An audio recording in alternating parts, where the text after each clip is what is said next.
ఇప్పుడు మనం చాలా సంఘాలలో, చాలా మీటింగుల్లో వింటూ ఉంటాం. వచ్చి మైక్ ముందర పెట్టుకొని వాళ్ళకి జరిగిన జీవితంలో జరిగిన సాక్ష్యాలు చెప్తూ ఉంటారు. ఆ సాక్ష్యాలు కరెక్ట్‌గా చెప్తున్నారా? వాక్యానుసారంగా ఉన్నాయా? అనేది మనం ఒక్కసారి ఆలోచిద్దాం. అంతే గదా! ఇప్పుడు యూట్యూబ్‌లో ఓపెన్ చేసిన వెంటనే చాలా రకరకాలు ఒక ఆమెకు సిలిండర్ అయిపోయింటే పరిశుద్ధాత్ముడొచ్చి సిలిండర్ ఇచ్చాడంట. ఆమె సాక్ష్యం చెప్తోంది. పరిశుద్ధాత్మ దేవుడొచ్చి సిలిండర్ ఇచ్చాడంట. బస్సులో టికెట్ లేదని ప్రార్థన చేస్తుంటే దేవుడు టికెట్ ఇచ్చాడంట ఫ్రీగా. అది సాక్ష్యం. నాకు డబ్బులు లేవు ప్రభువా అని ప్రార్థన చేస్తే రూ. 200 కింద దొరికిందంట. అది కూడా సాక్ష్యమే. ఆకలి లేదు తినడానికి ఏం లేదంటే ఒకాయన పిలిపించి టిఫిన్ పెట్టించాడంట. అది కూడా సాక్ష్యమే. ఇవన్నీ సాక్ష్యాలేనా? చెప్పండి, ఇవన్నీ సాక్ష్యాలేనా? నిజమైన సాక్ష్యం అంటే ఏంటో వాక్యానుసారంగా చూద్దాం. ఇవి అలాగ ఉన్నాయా లేవో పరీక్షించుకోవాల్సిన బాధ్యత మీదే. వాక్యానుసారంగా తీసుకెళ్తాను నేను. ప్రకటన గ్రంథము ప్రకటన గ్రంథము 6వ అధ్యాయము 9వ వచనం. ఆయన 5వ ముద్రను విప్పినప్పుడు దేవుని వాక్యం నిమిత్తమును తాము ఇచ్చిన సాక్ష్యం నిమిత్తమును వధింపబడిన వారి ఆత్మలను బలిపీఠం కింద చూచితిని. ఈ మాటలు ఎవరు చెప్తున్నారు? యోహాను గారు ఈ మాట చెప్తున్నారు. ఆయన 5వ ముద్ర ఇప్పినప్పుడంట దేవుని వాక్యము నిమిత్తము తాము ఇచ్చిన సాక్ష్యం నిమిత్తము వధింపబడిన వారి ఆత్మలను బలిపీఠం కింద చూచితిని. ఇక్కడ కొంచెం అర్థం చేసుకుంటే ఏముందంటే, అయ్యా సాక్ష్యం చెప్తుంటే చంపుతున్నారంట. అదే ఉంది వాక్యం యొక్క వివరణ. యోహాన్ గారు ఎవరు చూశారంటే, దేవుని యొక్క వాక్య నిమిత్తము సాక్ష్యం ఇచ్చిన వారంతా వధింపబడి బలిపీఠం కింద ఉన్నారు, వాళ్ళను నేను చూచి తిని అని చెప్తున్నాడు. నిజంగా దేవుని సాక్ష్యం చెప్తే చంపుతారా, వధిస్తారా అంటే బైబిల్ ప్రకారము అవుననే చెప్పాలి. ఎందుకంటే అపోస్తులైన శిష్యులందరూ ఎలా చనిపోయారు? దేవుని వాక్యం చెప్తంటేనే చెప్పకూడదని చంపేశారు. ఇప్పుడు కూడా ప్రస్తుత సమాజంలో దేవుని వాక్యం చెప్తుంటేనే ఎక్కువ హింసలు, చంపడాలు వస్తున్నాయి. 12వ తేదీ మొన్ననే ఒక సంఘటన జరిగింది. అంటే ఒక ఆయన చనిపోయిన తర్వాత, ఆయన బ్రతికున్నప్పటికంటే చనిపోయిన తర్వాతనే ఎక్కువ వాడబడతాడు దేవుని సేవలో. చార్లీ కిర్క్ 31 సంవత్సరాల మంచి యవనుడు అమెరికాలో. ఆయన చనిపోయేంత వరకు మనకు కూడా తెలియదు పేరు. ఎక్కడో అమెరికా దేశంలో 31 సంవత్సరాలు. ఇక్కడ మనందరికన్నా మన వయసే, అంటే మీ చిన్న వయసు. దేవుని గురించి వాక్యం చెప్తాంటే పబ్లిక్గానే ఒక యూనివర్సిటీ కాలేజీలో వాక్యం చెప్తాంటే గన్నుతో కాల్చారు.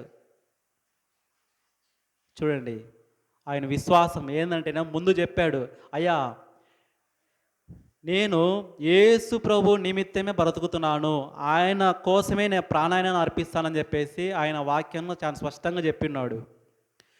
ఏం చెప్తున్నా అంటే వాక్యము, యోహాన్ గారు ఆ దైవ దర్శనంలో ఏం చూస్తాడంటే, దేవుని యొక్క వాక్య నిమిత్తము వధింపబడిన వారి మొత్తం ఆత్మలను నేను బలిపీఠం కింద చూశానయ్యా అని చెప్తున్నాడు.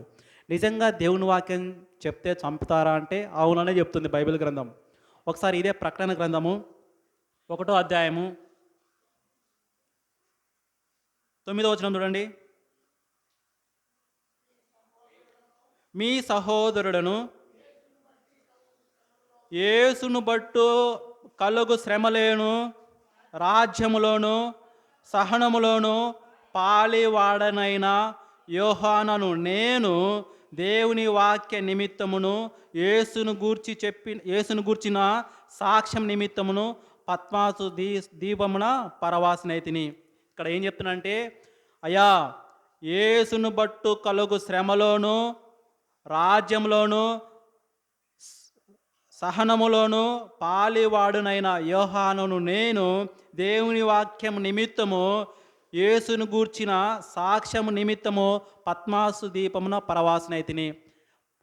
పద్మాస దీపమున పరవాసనైతనంటే, దీపం అంటే చుట్టూ సముద్రం ఉంటుంది, మధ్యన ఒక ప్లేసు.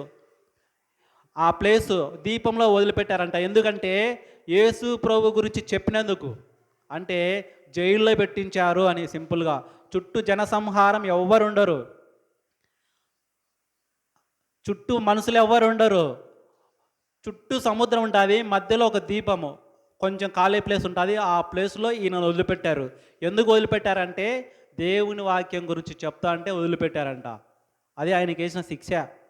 ఆయన తప్పించడానికి వీలే లేదు. ఇంకా సముద్రాన్ని దాటుకొని రాలేరు కదా.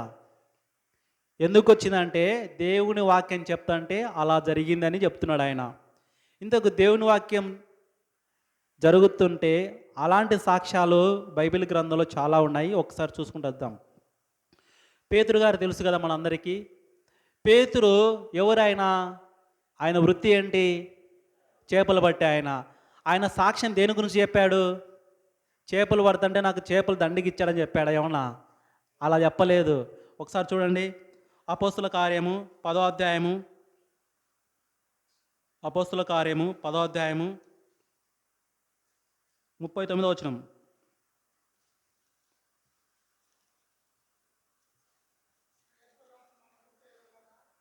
39 సార్, 10వ అధ్యాయం 39వ వచనం.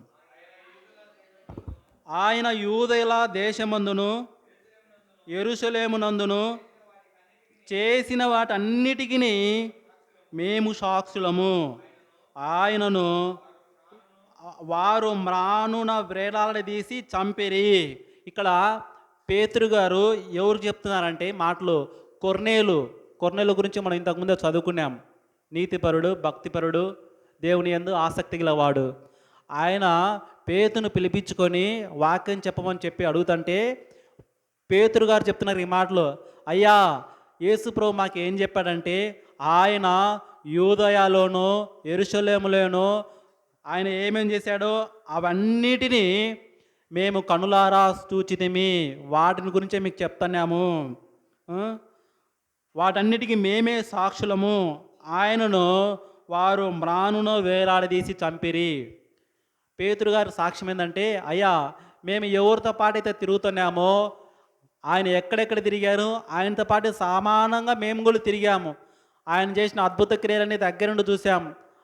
ఆయన ఎవరు చంపించారంటే ఇదిగో ఈ యెరూషలేములో ఉన్న ప్రజలే ఆయన చంపించారు. ఆయన దేవుడు ఆయనను 3వ నాలు లేపాడు. దీని అంతటికి మేము సాక్షులము అని చెప్పి పేతురు గారు చెప్తున్నాడు. సాక్ష్యం అంటే ఎట్లా అంటే మన సాక్ష్యము దేవునికి అనుకూలంగా ఉండాలి. నా జీవితంలో జరిగింది కాదు సాక్ష్యము, దేవుని గురించి చెప్పడం సాక్ష్యము. ఇదే పేతురు గారు ఇంకొక మాట చెప్తాడు చూడండి, 3వ అధ్యాయము 14వ వచనం చూడండి ఒకసారి.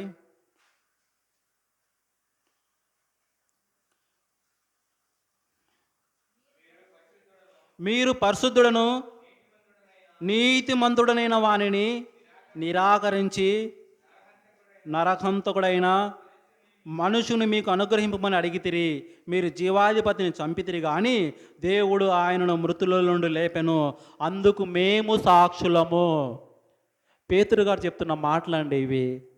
ఆయన సాక్ష్యం ఏంటంటేనా, అయ్యా మీరు నీతిమంతుడు పరిశుద్ధుడమైన దేవుణ్ణి యేసు ప్రభువును నిరాకరించి ఆయనకు సిలువ వేయించారయ్యా, జీవాధిపతిని చంపారు, అయినా కానీ ఆయన 3వ నాడు లేచాడు, దానికి మేమే సాక్షులము. ఇది పేతురు పంచుకున్న సాక్ష్యం. ఇలాంటి సాక్ష్యాలలో మనం ఉన్నామా? ఇలాంటి సాక్ష్యాలను మనం పాలు పంచుకుంటున్నావా లేదా అనేది మనం గమనించాలి. ఒకసారి అపోస్తుల కార్యములు 15వ అధ్యాయము 22వ అధ్యాయము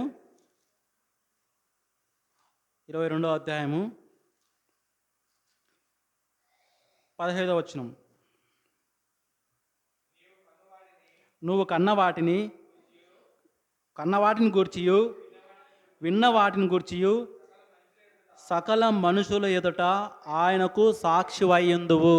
ఇక్కడ మనకు అపోస్తుడైన పౌలు గురించి తెలుసు కదా. ఆయన అపోస్తులను హింసిస్తూ ఉన్నాడు. తర్వాత దమస్కు పట్టణంలోకి పోయి అక్కడ కూడా హింసించాలనుకున్నాడు. మధ్యలో దేవదర్శనం వలన ఆయన మారు మనసు పొందినప్పుడు అననీయ అనే ఒక ఆయన వచ్చి ఈయనకు చెప్తున్నాడు, అయ్యా నీవు కన్నులారా ఏవైతే చూసావో, నీ దర్శనంలో ఏవైతే నువ్వు చూసావో, ఏమైతే విన్నావో వాటన్నిటికీ దేవుడు నిన్ను సాక్షిగా నిలబెట్టుకుంటున్నాడు అని చెప్తున్నాడు. అన్యజనులకు వెలుగుగా నిన్ను ఎంచుకుంటున్నాడు, సువార్తను ప్రకటించడానికి నిన్ను ఎంచుకుంటున్నాడు అని చెప్పి అననీయ చెప్తున్నాడు పౌలుకు. ఇంతకు పౌలు అంతకుముందు ఏమైనాడు? హింసించేవాడిగా ఉన్నాడు ప్రజలను. ఇప్పుడు ఏమయ్యాడు? సాక్షిగా ఉన్నాడు. ఏమి సాక్ష్యం అంటే ఆయన సాక్ష్యము, ఇదిగో నేను యేసుప్రభువును చూడలేదు, ఆయనతో పాటు తిరగలేదు, అయినప్పటికీ ఆయన గురించి నేను తెలుసుకున్నాను. ఆయన నేనే మార్గం, నేనే సత్యం, నేనే జీవం అని చెప్పిన గొప్ప దేవుడు, ఆయనలోనే జీవం ఉన్నది అని చెప్పి ఆ సాక్ష్యాన్ని ఈయన పంచుకుంటున్నాడు అండి. ఈయన ఒకసారి జైల్లో ఉన్నప్పుడు, పౌలు గారు రోమాలో జైల్లో ఉన్నప్పుడు కొందరు పెద్దలు వచ్చారు, అయ్యా మేము పౌలు గారితో మాట్లాడతామని చెప్పేసి. ఆ పెద్దలు వచ్చినప్పుడు ఏమని గురించి మాట్లాడాలి? ఇప్పుడు జైల్లో ఎవరైనా ఉన్నారనుకో, మనం పోయినప్పుడు ఏం మాట్లాడతాం? మామూలుగా జైల్లో ఎవరైనా మనకు తెలిసిన వాళ్ళు ఉన్నప్పుడు పోయినవి ఏం మాట్లాడతాం? మామూలు బాగోగులు మాడతాం. ఇదే పౌలు గారు జైల్లో ఉన్నప్పుడు ఏం మాట్లాడుతున్నారో ఒక మాటలు చూద్దాం. 28వ అధ్యాయము 23వ వచనం చూడండి.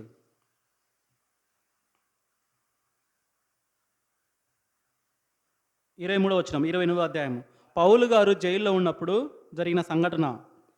అతనికి ఒక దినము నియమించి అతని భాషలోనికి అతని యొద్దకు అనేకులు వచ్చిరి.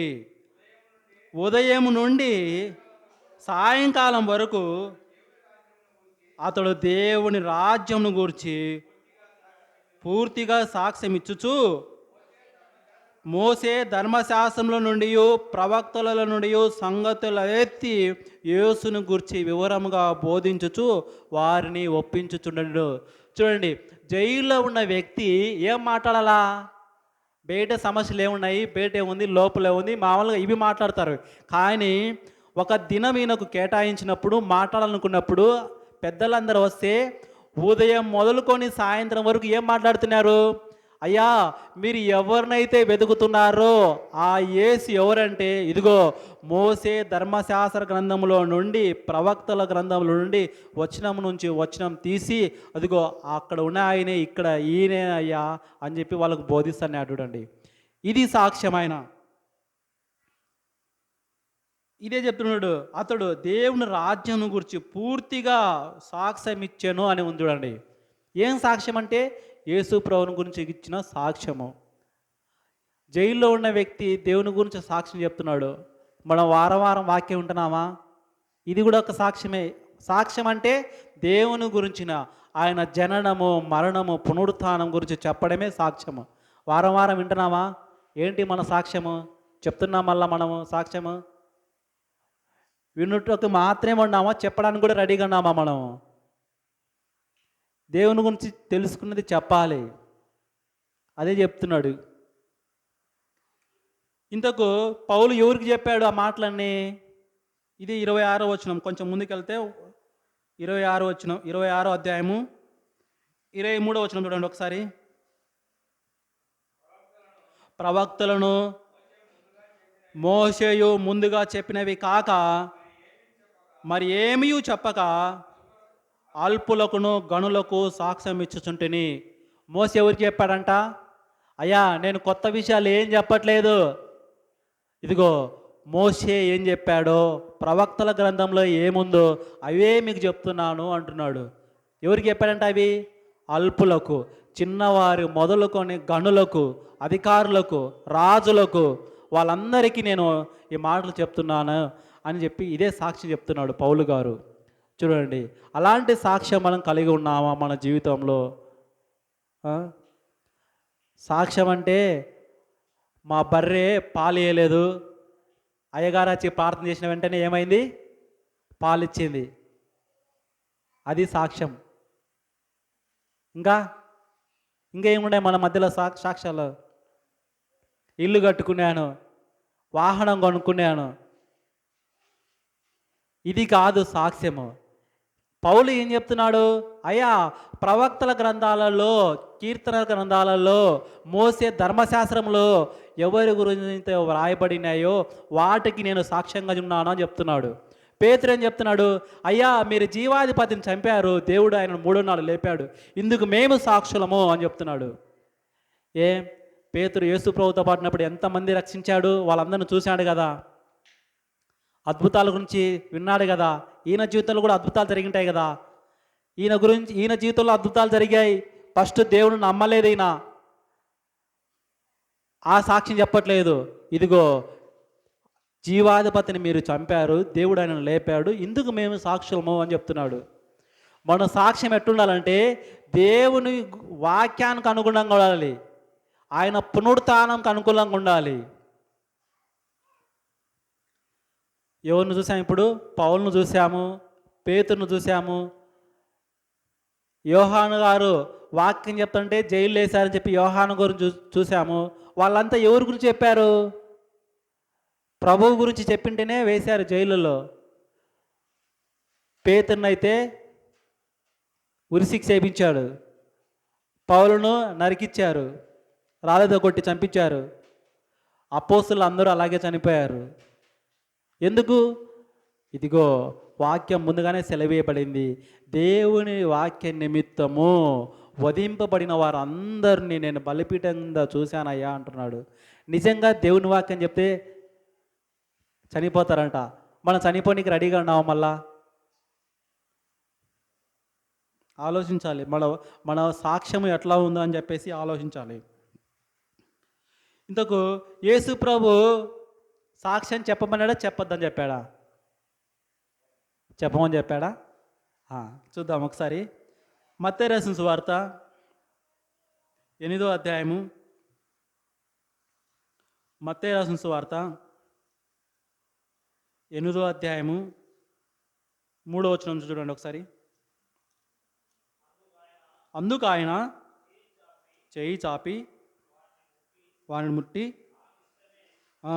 ఇక్కడ ఏం చెప్తున్నానంటే, ఇదిగో కుష్ఠరోగి వచ్చి ఆయనను మొక్కి, ప్రభువా నీకు ఇష్టమైతే నన్ను శుద్ధినిగా చేయి తండ్రి అని అడిగినప్పుడు యేసు ప్రభు ఏం చెప్తున్నాడు? అందుకు ఆయన చేయి చాపి వాడిని ముట్టి, నాకు ఇష్టమే, నువ్వు శుద్ధుడవు కమ్మని చెప్పగా తక్షణమే వాని కుష్ఠరోగము శుద్ధి అయినను. అప్పుడు యేసు, ఎవ్వరితోనూ ఏమయో చెప్పకు సుమి. ఇప్పుడు రోగం బాగా అయింది కదా, మళ్ళీ ఏం చెప్తున్నాడు? నువ్వు ఎవ్వరితో ఏం చెప్పాక అని చెప్తున్నాడు.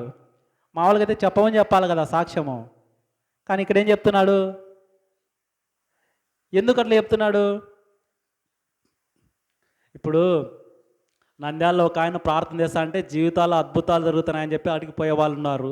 కర్నూలులో ప్రార్థన చేస్తే ఏదో అద్భుతాలు జరుగుతున్నాయని చెప్తే వెళ్ళే వాళ్ళు ఉన్నారు. కడపలో జరిగినా అంతే, హైదరాబాద్లో జరిగినా అంటే మనం పోయిన అక్కడ ఏదో అద్భుతం జరుగుతుందని పోతున్నాం అనుకో, మనం వచ్చిన వెంటనే ఏమని చెప్తాం? అయ్యా, హైదరాబాద్లో ఆయన ప్రార్థన చేసింటే ఇది జరిగింది. మన యొక్క సాక్ష్యం ఎట్లుందంటే, హైదరాబాద్లో జరిగిన సంఘటన, హైదరాబాద్లో పాస్టర్ ప్రార్థన చేస్తుంటే నా జీవితంలో అద్భుతం జరిగింది, నంద్యాలలో పాస్టర్ ప్రార్థన చేస్తుంటే మా జీవితంలో అద్భుతం జరిగింది. ఇట్లా వెళ్తున్నాయి సాక్ష్యాలు. మన సాక్ష్యం దేవునికి మాత్రమే చెంది ఉండాలా.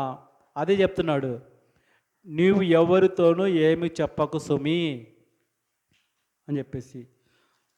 ఇంకొక వచనం చూడండి, మత్తయి రాసిన సువార్తలోనే 9వ అధ్యాయము 28వ వచనం చూడండి. 27వ వచనం నుంచి, యేసు అక్కడ నుండి వెళ్ళుచుండగా 2 గుడ్డివారు ఆయన వెంట వచ్చి, దావీదు కుమారుడా మమ్మును కరుణించమని కేకలు వేసిరి. ఆయన ఇంట ప్రవేశించిన తర్వాత ఆ గుడ్డివారు ఆయనతోకి వచ్చిరి.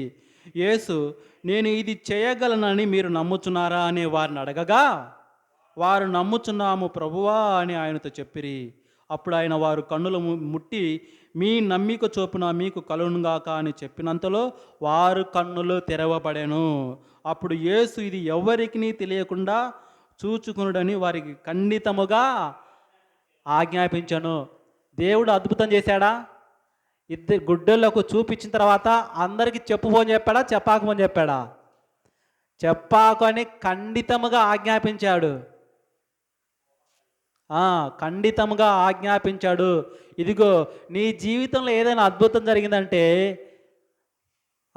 మన జీవితంలో అన్ని అద్భుతాలే. బైకు కొనే అద్భుతమే, కారు కొనే అద్భుతమే, ఇల్లు కట్టుకునే అద్భుతమే, పెళ్లి చేసిన అద్భుతమే. మనకు మాత్రమే అద్భుతాలు జరుగుతాయా? పక్కన వాళ్ళకి జరగవా? మనం కష్టపడతాం, సంపాదించుకుంటాం. అదేదో దేవుడు మనల్ని మాత్రమే ప్రేమించి మనకు మాత్రమే ఇచ్చినట్టు మనము నా జీవితంలో ఇది చేశాడని చెప్పి గొప్పగా చెప్పుకుంటాం. ఇక్కడ ఏం చెప్తున్నా అంటే మనకి ఏం జరిగినా ఎవరికి చెప్పాక అని చెప్పి గుడ్డోళ్ళకి దేవుడే చెప్తున్నాడు. చూడండి, సాక్ష్యం ఎట్టుండాలో చెప్తున్నాడు. మన సాక్ష్యం ఇంకా కొంచెం ముందుకెళ్తే 12వ అధ్యాయం ఒకసారి 16 వచనం చూడండి.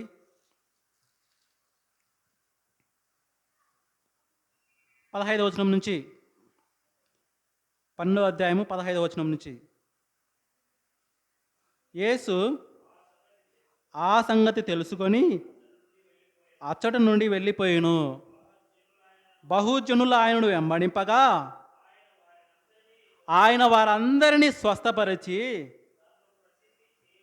తన్ను ప్రసిద్ధి చేయవద్దని వారికి ఆజ్ఞాపించను.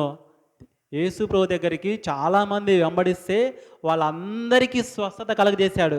కలగజేసిన తర్వాత ఏం చెప్తున్నాడంటే, అయ్యా మీరు నన్ను ప్రసిద్ధి చేయొద్దండి అంటున్నాడు. ఈ లోకంలో మనం ఏం చేస్తున్నాము? దేవుణ్ణి ప్రసిద్ధి చేయమంటే పలానుల్లో పాస్టర్ పేరు చెప్పి పాస్టర్ ప్రార్థన చేసింటే నాకు ఇది కలిగింది. ఘనత ఎవరికి రావాలి? మనం ఎవరికి ఇస్తున్నాము? అయ్యగారికి ఇస్తున్నాం. హైదరాబాద్లో ఉన్న అయ్యగారికి, నంద్యాలలో ఉన్న అయ్యగారికి, కడపలో ఉన్న అయ్యగారికి, విజయవాడలో ఉన్న అయ్యగారికి. అయ్యగారిలో ఏం లేదు. మనం ఇంతకుముందు ఒక మాట చదువుకున్నాం. యోహాన్ గారు పేతురు గారు నడుచుకుంటూ పోతుంటే శృంగారపు దేవాలయం దగ్గర ఒక ఆయన కూర్చోంటాడు, కుంటి ఆయన. ఆయనను చూసి నువ్వు స్వస్థపరచగోరుచున్నావా అంటే అవును అంటాడు. లేచి నడవమంటే వెంటనే నడుస్తారు. అక్కడ ఉన్న వాళ్ళు ప్రజలందరూ ఆశ్చర్యపడిపోతారు. వీళ్ళు మాట చేతనే వీళ్ళని స్వస్థపరిచారే, వీళ్ళు ఎవరో గొప్పోళ్ళే అని చెప్పేసి వీళ్ళ గురించి మాట్లాడుకుంటుంటే పేతురు యోహాను గురించి మాట్లాడుతుంటే అప్పుడు వీళ్ళు చెప్తున్న సమాధానం, అయ్యా ఇది మా వలన కలిగిన కాదు, ఇది దేవుని నామం వల్ల కలిగినది, యేసు నామం వలన ఈ కార్యక్రమం జరిగింది అని చెప్తున్నారు. ఇప్పుడు చెప్పే సంఘాలలో పాస్టర్లు ఏం చెప్తున్నారు? నేను ప్రార్థన చేసింటేనే వాళ్ళకు స్వస్థత కలిగింది, అంతే కదనా? నేను అట్టి పండు ఇచ్చింటేనే నీ జీవితంలో వెలుగుమయమైంది. అట్టి పనుల్లో చూస్తున్నారు, యాపిల్ పనుల్లో చూస్తున్నారు, ఖర్జూర పళ్ళు, అంజూర పళ్ళు, నూనె డబ్బాలు, ఖర్చీపులు, పెన్నులు కూడా వచ్చినాయి లాస్ట్కి. ఈ పెన్నుతో రాస్తే పరీక్ష పాస్ అవుతాడంట. ఒకవేళ ఆ పెన్నుతో రాసిన వాడు ఫెయిల్ అయితే దేవుడి నామాన్ని ఎవరు ఎక్కిరిస్తారంటే ఎవరో కాదు, మనం అవి కరెక్ట్గా ఉన్నాయా లేదో పరీక్షించుకోవాల్సిన బాధ్యత మనదే. చూడండి, ఆలోచించండి. ఆ రోజు యేసుప్రభు ఎందుకు వద్దని చెప్పాడంటే, అయ్యా ఇప్పుడు నేను మిమ్మల్ని అయితే ఎట్లయితే స్వస్థపరిచామా, రేపొద్దున నా శిష్యులు నా నామంలో స్వస్థపరుస్తాడు, నా నామంలో మీరు ఏడరినా అది ఇస్తాను నేను. అప్పుడు మీరు ఎదుటి వాళ్ళని మీకు ఎదుటిగా ఉన్న వాళ్ళని మీరు ఘనపరుస్తారు. ఈ ఘనత కాదు నేను కోరుకునేది అని చెప్పేసి ఆ రోజు ఖండితంగా ఆయన ఆజ్ఞాపించాడు. భవిష్యత్తులో మీరు ఇది చేస్తారని చెప్పేసి. కానీ మన సాక్ష్యం మాత్రము మానం. ఒకవేళ సాక్ష్యం చెప్పాలంటే ఎట్ట చెప్పాలా? ఇంటి దగ్గర కూడిక పెట్టుకొని, గృహ కూడిక, పాస్టర్ని పిలిపించుకొని, అయ్యా పాస్టర్ గారు నా జీవితంలో దేవుడు ఎన్నో మేలులు చేశాడయ్యా అని చెప్పి పాస్టర్ గారి సమక్షంలో ఒక కృతజ్ఞత కూడిక, ఒక గృహ కూడిక పెట్టుకొని దేవునికి మహిమ చెల్లించుకోవాలి మనం. అది పద్ధతి. కానీ మనం ఏం చేస్తున్నాము? అయ్యగారు పాస్టర్ గారు ప్రార్థన చేసింటే మా జీవితంలో వెలుగుమయమైంది. ఇవి చూస్తున్నాం మనం.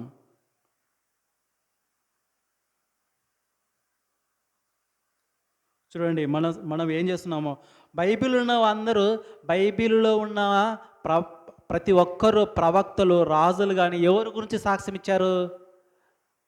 బైబిల్లో ఉన్న వాళ్ళందరూ ఎవరి గురించి సాక్ష్యం ఇచ్చారంటే దేవుని గురించే సాక్ష్యం ఇచ్చారు. మన సాక్ష్యం ఎట్లుందంటే మనకు అనుగుణంగా ఉంది. మనకు అనుగుణంగా ఉన్న సాక్ష్యాలు చెప్తేనే వింటారు. దేవుని గురించి సాక్ష్యాలు చెప్తే వినలేరు. ఇంతకు మనం చెప్పే సాక్ష్యాలు ఎట్లుంటాయి చెప్పండి. అయ్యా చెప్పండి, క్రీస్తులోనికి రాకముందు మనం ఎట్లున్నాం, వచ్చిన తర్వాత ఎట్లున్నాం చెప్పండి. మన సాక్ష్యం, క్రీస్తులోనికి రాకముందు నేను తాగేవాడిని, వ్యభిచారం చేసేవాడిని, అల్లరి చిల్లరిగా తిరిగేవాడిని, నా జీవితం సరిగా లేదు అని, క్రీస్తులోకి రాకముందు ఇది నా జీవితం అని చెప్పి చెప్తాం. మంచిదే. వచ్చిన తర్వాత సాక్ష్యం చెప్పొచ్చు కదా మళ్ళా. ఇప్పుడు క్రీస్తులోనికి వచ్చిన తర్వాత నేను తాగకుండా ఉన్నాను, ఇంకా వ్యభిచారం చేయకుండా ఉన్నాను, ఇంకా అల్లరి చీరలు తిరగకుండా ఉన్నాను, డ్యాన్స్లు వేయకుండా ఉన్నాను, సినిమా పాటలు పాడకుండా ఉన్నాను, సాక్ష్యం చెప్పొచ్చు కదా. ఇప్పుడు క్రీస్తులోనికి వచ్చిన వాళ్ళు అలా చేయట్లేదా? క్రీస్తులోనికి వచ్చిన తర్వాత కూడా చేసేవాళ్ళు ఉన్నారు కదా. మరి ఈ సాక్ష్యం చెప్పరే? ఇది కూడా చెప్పాలి కదా. క్రీస్తులోనికి రాకముందు మన సాక్ష్యం ఏమిటి, క్రీస్తులోనికి వచ్చిన తర్వాత మన సాక్ష్యం ఏమిటి? కొంతమంది క్రీస్తులోనికి రాకముందు అలవాట్లు ఏమి ఉండకపోవచ్చు, కానీ క్రీస్తులోనికి వచ్చిన తర్వాత కొత్తగా అలవాటు చేసుకున్న వాళ్ళు కూడా ఉన్నారు. గమనించాలి, మన జీవితము క్రీస్తులోనికి రాకముందు ఏమై ఉంది, వచ్చిన తర్వాత కూడా ఏమైందనే సాక్ష్యం కూడా పంచుకోవాలి. ఇప్పుడు మనం బాగా డబ్బులు సంపాదించుకుంటామమ్మా, పనికి పోతాము, డబ్బులు సంపాదించుకుంటాం కదా. సంపాదించుకోమా, డబ్బులు దాచుకుంటాం కదా. అలాగే వాక్యాన్ని కూడా దాచుకోవాలి హృదయంలో. ఊరికే వచ్చాము, కూర్చున్నాము, ప్రశాంతంగా విన్నాము, ఇంటికి వెళ్ళిపోయినాము అంటే ఎట్లయితే చెప్పండి. నేర్చుకోవాలి కదా మనం బైబిల్ గ్రంథం గురించి. డబ్బులు అయితే సంపాదించుకుంటాము, బీరవాళ్ళు పెట్టి బీగం వేసుకుంటాం. వాక్యాన్ని కూడా సంపాదించుకొని హృదయంలో పెట్టుకోవాలి. మన హృదయంలో వాక్యం ఉన్నప్పుడు మాత్రమే మనము సాతానుకు చోటు ఇవ్వలేము, పాపానికి చోటు ఇవ్వలేము.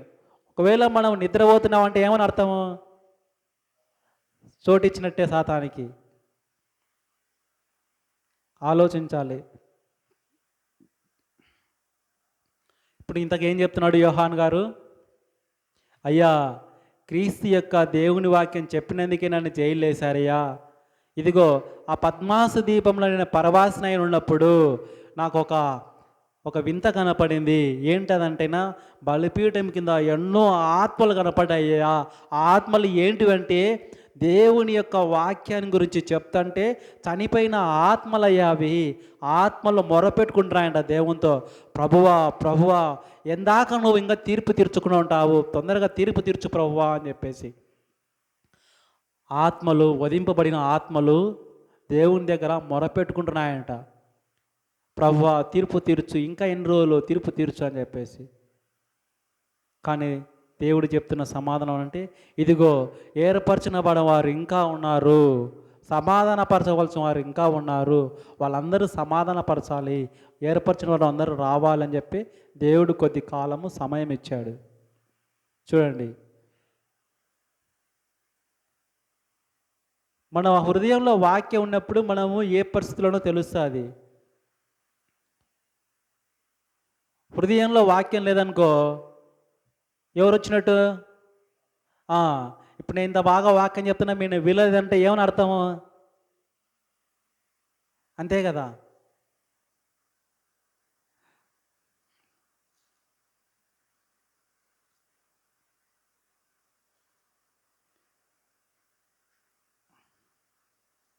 అపోస్తుల కార్యములు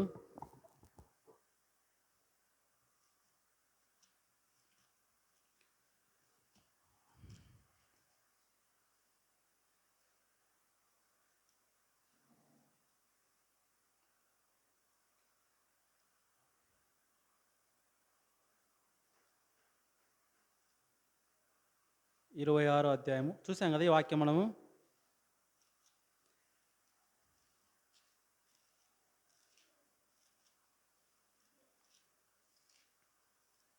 26వ అధ్యాయము.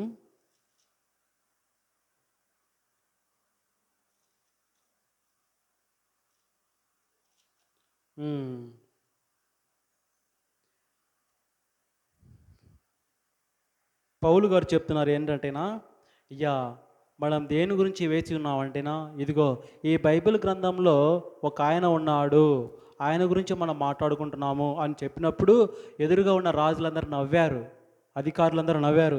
చూడండి ఆ మాటలు 25వ వచనంలో ఉంటుంది, 24వ వచనంలో.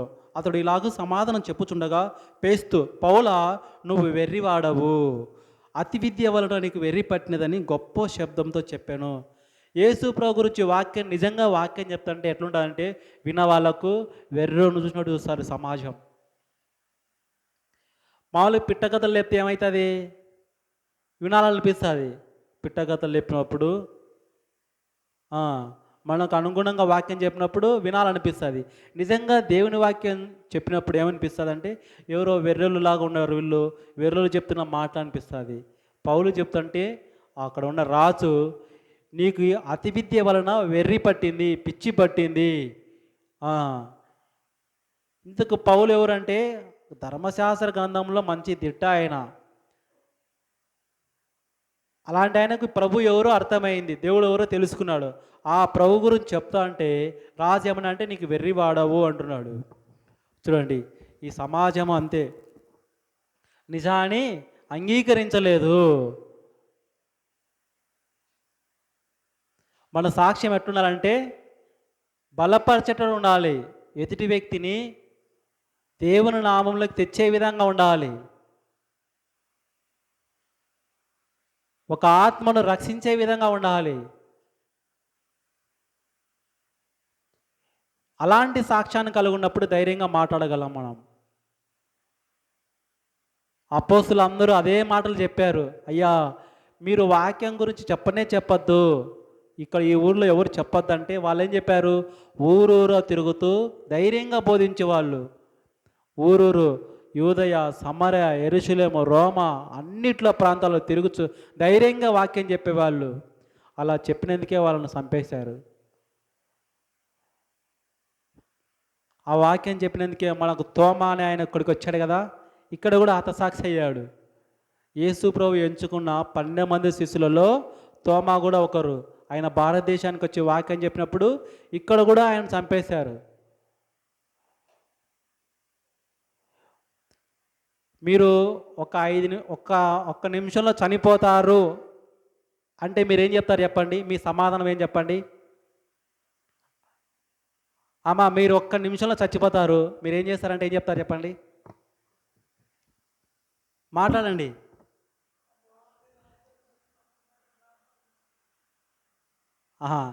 సార్ ఒకరు చెప్పాడు, చెప్పండి. అంటే మనం దేవుణ్ణి ఏ విధంగా అర్థం చేసుకున్నాడు, దేవుడు చెప్పిన పని ఏంటి, మనం చేస్తున్న పని ఏంటి, మన సాక్ష్యం ఏంటి. సడన్గా అన్నా నువ్వు ఒక్క నిమిషంలో చనిపోతావు, నీ సాక్ష్యం ఏంటండి ఏం చెప్తావు అంటే నువ్వేం చేస్తావు ఫస్ట్, అన్నా వాళ్ళు ఇంత అప్పు ఉన్నారు నాకు, వాళ్ళన్నీ నా భార్యకు పిల్లలకి చెప్తాను, నా స్కూల్లో మంచి స్కూల్లో అయిపోయామని చెప్తావా, ఏం చెప్తామంటే నిన్న చనిపోయానని చెప్పానే 31 సంవత్సరాల యవనుడు, ఆయనను కూడా ఈ ప్రశ్న అడిగారు, సరే మీకు 30 సెకండ్ల టైం ఇచ్చి మీరు ఇప్పుడు చనిపోతారంటే మీ సమాధానం ఏంటి సార్ అని చెప్పి అడిగితే ఆ వ్యక్తి చెప్పిన సమాధానం ఏంటంటేనా, ఆ ఇచ్చిన 30 సెకండ్లలో నేను యేసు ప్రభు గురించి నేను చెప్తాను మాటలని చెప్పాడు. ఆప్షన్లు ఇచ్చారు, సార్ మీకు 30 సెకండ్లలో మీరు చనిపోతారు, ఎదురుగా నీ భార్య, నీ పిల్లలు, మీ కుటుంబ సభ్యులు అందరూ ఉన్నారు, నువ్వేం చేస్తావంటే ఇదిగో యేసు ప్రభు ఎవరో తెలియని వాళ్ళకు నేను వాక్యం చెప్తానని చెప్పాడు. ఆ 30 సెకండ్లు కూడా మన జీవితం ఎలా అని చూసుకోండి. మన ఏంటో పక్కింటి వాళ్ళకు కూడా తెలియదు మన జీవితం గురించి కరెక్ట్గా.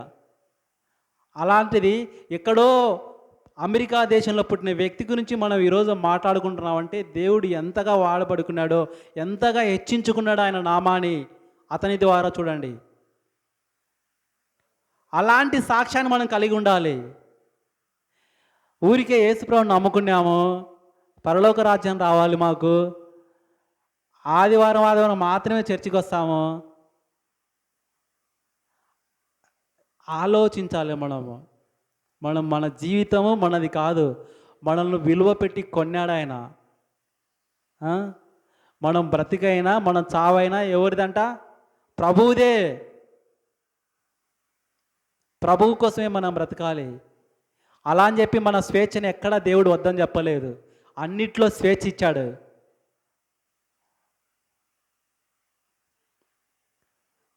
కానీ మనం ఏం చేస్తున్నాము? ఆ ఊర్లో పాస్టర్ వాక్యం బాగా చెప్తున్నాడంటే సర్ర అడిగిపోతాం. ఆ ఊర్లో వాక్యం చెప్తున్నాడు పాస్టర్ అంటే ఆడిపోతాం. ఇంకొక ఊర్లో కొత్త పాస్టర్ వస్తున్నాడంటే ఆడిపోతున్నాం. పోండి, పోయి ఆత్మను బలపరుచుకోండి. కానీ అవి కరెక్ట్గా ఉన్నాయో చూసుకోండి. వాటికి వెళ్ళక ముందు ఒకసారి మన ఆత్మ పరిశీలన చేసుకోవాలి. ఎందుకు వెళ్తున్నాం అక్కడికి? అక్కడికి ఎందుకు వెళ్తున్నాం మనము?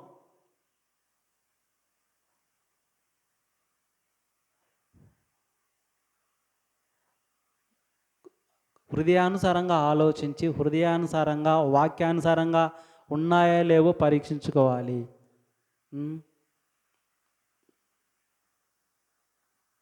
మన సాక్ష్యం ఎట్లుండాలంటే బైబిల్ గ్రంథం ఏం చెప్తుంది? మన సాక్ష్యం ఎట్లుండాలంటే వాక్యానుసారంగా ఉండాలి. దేవుడు మన జీవితంలో చేసిన అద్భుతాలు కాదు సాక్ష్యాలు. మన దేవుడు మన జీవితంలో చేసిన అద్భుతాలు కాదు సాక్ష్యాలు. అంటే సాక్ష్యం అంటే యేసుప్రభువు గురించి పరిచయం చేయడం సాక్ష్యం. దేవుని గురించి చెప్పడం సాక్ష్యము. ఆయన జననము, మరణము, పునరుత్థానం గురించి చెప్పడం సాక్ష్యము. ఇవి సాక్ష్యాలంటే. ఈ సాక్ష్యాలు మన జీవితంలో ఉన్నాయో లేవో పరీక్షించుకొని, ఇదిగో ఆ రోజు పౌలు గారు ఏ సాక్ష్యం అయితే చెప్పాడో, పేతురు గారు ఏ సాక్ష్యం అయితే చెప్పారో, యోహాను గారు దేనికి సాక్షిగా ఉన్నాడో ఆ దేవుని వాక్యానికి మనము సాక్షులుగా ఉన్నామా లేమా అనేది పరీక్షించుకుంటూ మన జీవితాలను సరిచేసుకోవాలి.